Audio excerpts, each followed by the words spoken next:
to give tithe. All of us, those who are Christian, are commanded to give tithe to support the gospel. And I think that's what the president has been doing, and all of us do who are Christians. That is exactly what we do.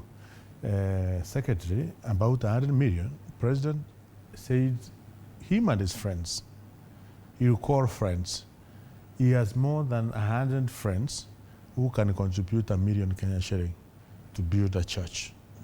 He has more than 200 friends who can give him 500,000 each to be a tune of 100 million. He has more than 500 friends who can give him 200,000 each to make it 100 million.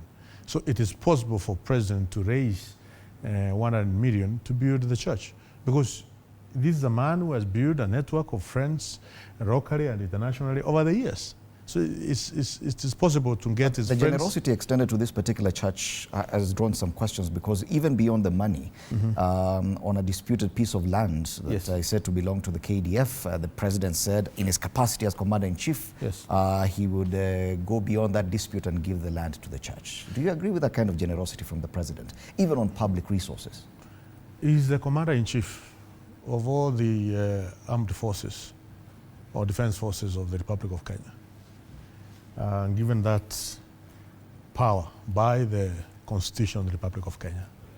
And therefore, it is within his purview as the president, as the head of state, as the commander, to give some direction on, from where he sits, if he sees, if it deems important for him, we can't question the commander. None of us, including my friend here, who, other than being the president of the republic, he holds another office, head of state. There's two different things between head of government and head of state. By the way, Kenya can lose government. We can be without government, without ministers. But we can't be without state. And the guy who is the head of state is one, the president. And that's an extremely powerful individual, more powerful than this other guy who ends the government. Because we can't lose the soul of the state. Right. The financial transaction of this country must go on.